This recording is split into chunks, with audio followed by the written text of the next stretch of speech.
इधर नवा रायपुर में कांग्रेस के महाधिवेशन में जहां पहले दिन बड़े फैसले लिए गए तो वहीं मतभेद भी नजर आए। सीडब्ल्यूसी चुनाव को लेकर महाराष्ट्र के पूर्व सीएम ने बंसल न्यूज से बातचीत की, जिसमें उन्होंने कांग्रेस में चुनाव होने को जरूरी बताया। पहले सुनिए कांग्रेस के मीडिया प्रभारी जयराम रमेश को, जिन्होंने शुक्रवार को हुए बड़े फैसले की जानकारी दी।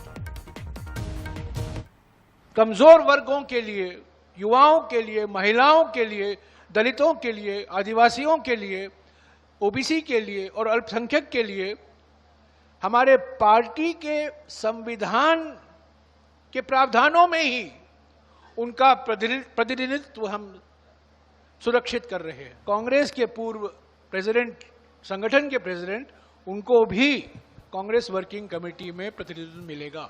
The steering committee decided unanimously to empower the Congress President to nominate members to the CWC. अब आपको सुनाते हैं महाराष्ट्र के पूर्व सीएम पृथ्वीराज चव्हाण ने क्या कहा है। कांग्रेस वर्किंग कमेटी में चुनाव को लेकर उनका क्या मानना है। हमारी तो मानना था कि चुनाव से पार्टी मजबूत होती है, लेकिन पता नहीं ऐसे क्यों सोचा है, अभी अधिकृत रूप से हमें नहीं बताया गया। चुनाव होना चाहिए था।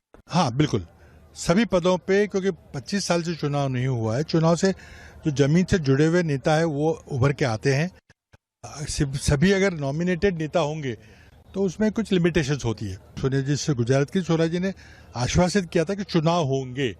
अब चुनाव तो हुए, देखिए चुनाव तो तालुका लेवल पे, तहसील लेवल पे, ब्लॉक के चुनाव हुए, उसके बाद कांग्रेस अध्यक्ष का चुनाव हुआ।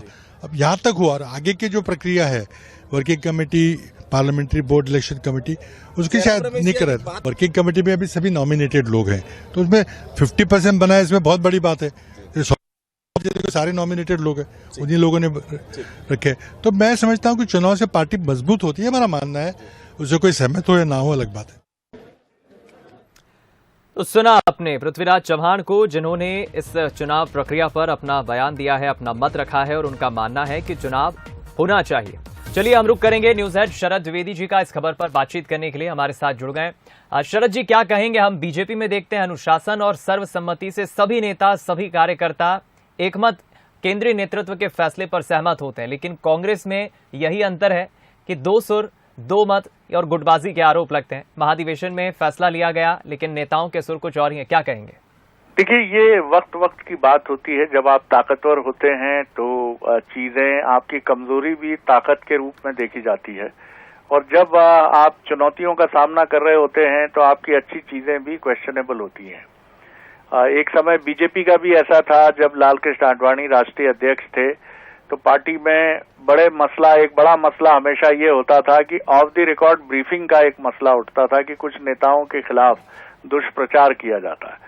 तो ये चीजें हर पार्टी में किसी न किसी रूप में है, लेकिन आज बीजेपी अपने सर्वश्रेष्ठ रूप में मौजूद है, तो बहुत सारी चीजें बीजेपी की जो हैं वो इस समय क्वेश्चनेबल नहीं है और वो ताकत से आगे बढ़ रही है। कांग्रेस में देखिए, चुनाव को लेकर मत भिन्नता है, इससे बिल्कुल इनकार नहीं किया जा सकता, और यही वजह है कि स्टीयरिंग कमेटी ने, संचालन समिति ने ये तय किया कि चुनाव नहीं होंगे और मनोनयन होगा, क्योंकि ये मसला पार्टी इसको लंबे समय से देख रही है और पार्टी ने ये महसूस किया है कि चुनाव के मसले में नेताओं के कई ऐसे विचार सामने आ जाएंगे और चुनाव का जो अंतर भी दिखेगा कि जिस तरह की प्रक्रिया ये आगे बढ़ेगी, तो उससे कांग्रेस की एकजुटता और कांग्रेस में नेतृत्व को लेकर एक राय न होने जैसे मसले सामने आ सकते हैं, जो इस चुनौतीपूर्ण समय में कांग्रेस के लिए अच्छा मैसेज नहीं देंगे। यही वजह है कि इस मसले को बहुत चतुराई से और राजनीतिक प्रभाव का इस्तेमाल करते हुए, जिसको लेकर पृथ्वीराज चौहान जैसे नेता और भी कई नेता है, मुझे लगता है कि ये 3 दिवसीय अधिवेशन में ये मसला उठेगा। शशि थरूर जैसे नेता भी इसको लेकर अपनी राय पार्टी के फोरम में भी और मीडिया के सामने भी रख सकते हैं, क्योंकि ये कांग्रेस और बीजेपी का अंतर है। बीजेपी में चीजें अनुशासन के पीछे छिपी रहती हैं, कांग्रेस में खुलकर बात कहने की एक जो रवायत है, तो कांग्रेस में ये चीजें खुलकर कही जाती हैं। लेकिन निश्चित तौर पर ये चुनौतीपूर्ण समय है और यही वजह है कि 3 बड़े नेता, सोनिया जी, राहुल जी, प्रियंका जी, उन्होंने एक तरह से इस पूरे मसले को ये मैसेज दिया है कि हम इससे बिल्कुल अलग हैं, हम जो भी निर्णय करना है वो कांग्रेस के राष्ट्रीय अध्यक्ष मल्लिकार्जुन खड़गे जी को करना है। तो कहीं निष्पक्षता का एक संदेश नेहरू गांधी परिवार ने देने की कोशिश की है, लेकिन ये मसला ज़ेरे बहस और चर्चा में जरूर रहेगा, ऐसा मुझे लगता है। बिल्कुल ठीक कहा आपने। बहुत शुक्रिया शरद जी इस बातचीत के लिए, खबर पर हमारे साथ जुड़ने के लिए।